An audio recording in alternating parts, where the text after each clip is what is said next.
And, I could use some inspiration.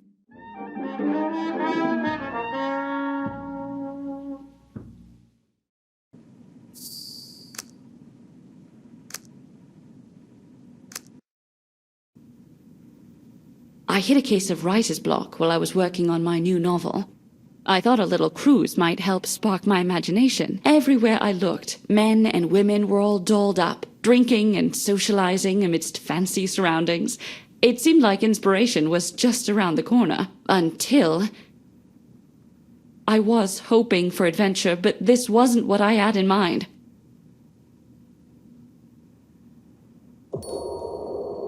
I'm sorry, miss. I obviously have a bit of a crisis on my hands at the moment. Now, could someone turn the damn lights on? Here, use my flashlight so you don't trip over anything.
Apologies for underestimating you, Lady Mabel.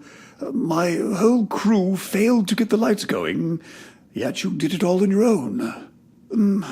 You want to look into the murder? Well, I can't give you official clearance, but perhaps I could look the other way for now. I'll have the medical officer move the body somewhere safe. Some of the victim's things were left on the sofa. I think it's one of his initials.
Mr. Harper was in the center, holding court with a tall tale.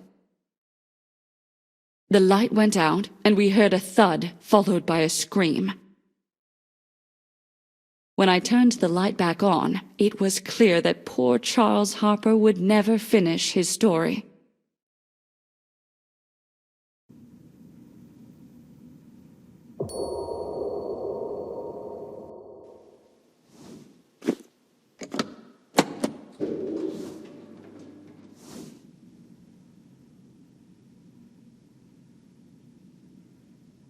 If I can't have peace, I'd at least like a drink. I can't get a drop around this joint.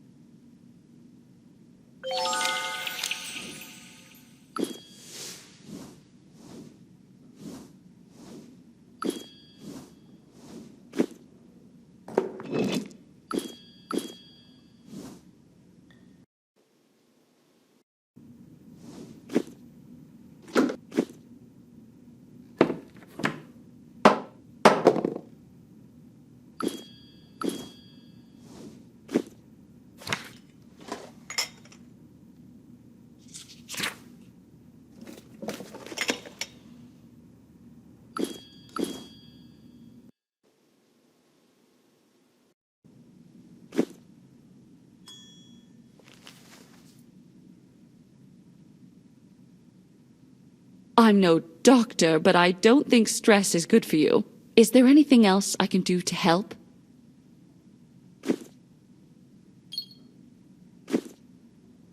I was going to try to relax in my cabin, but I couldn't stop picturing the body. I need a drink. Mr. Harper's death seems to be hitting you hard. Were you close? Do you not feel safe? I have my reasons to worry, but I'm not one to discuss my beeswax with strangers.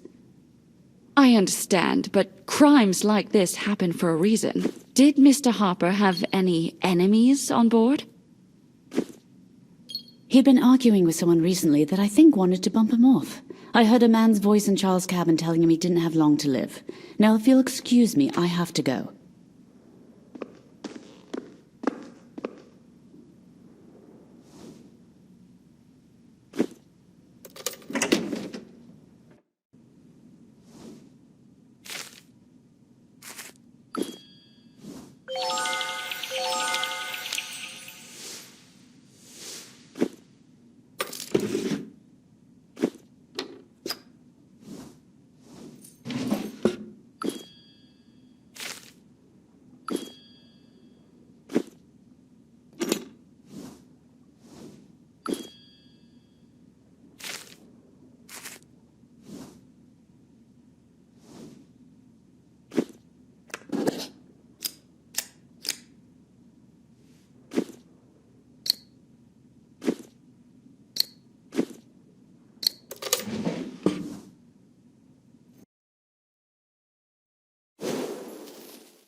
Two people regularly knocked on Mr. Harper's cabin door. A mysterious woman and a hot-tempered stranger. But one of them got tired of knocking.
Charles Harper's cruise life revolved around two people, Thomas Brown and Lillian Reynolds.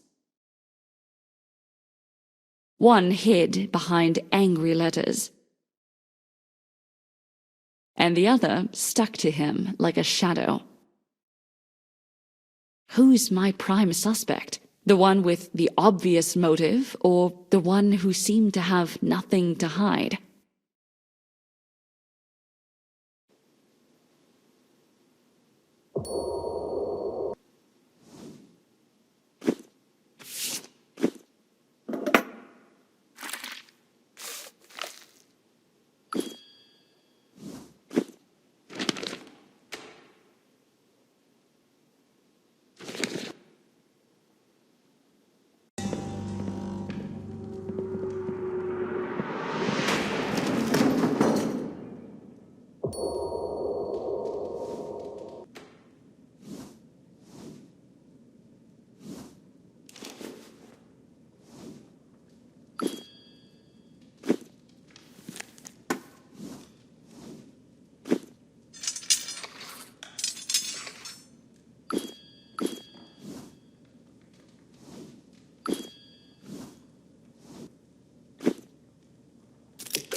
What are you doing with my things? I didn't realize someone else had permission to be in the library. I don't have time to socialize. I have to focus on a very delicate book restoration.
thank you for contributing to the collection. I appreciate the help. So, did you want to talk about earlier?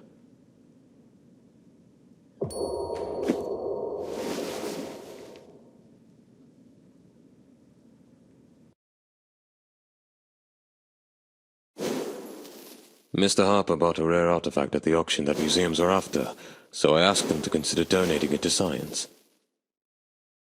His asking price was beyond unreasonable. He even threatened to use his government connections if I bothered him again. But I didn't stop. I couldn't just give up. I even sold the family jewels to raise money, but it wasn't enough. So, I followed Mr. Harper with the hope that the relaxing atmosphere might make him more willing to lower his price. An accomplice? Baloney! Charles Harper was the only person on the ship I was interested in. I wanted to negotiate with Mr. Harper, not kill him. That could cast a shadow on the entire scientific community. Thanks for being honest. Tell me, did you notice anything strange before the murder? My shoes were stolen while I was by the pool, shortly before the murder. Could the killer be trying to frame me? I don't know anything else about it, but you're welcome to take a shovel if it might be useful.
Okay, where do I start?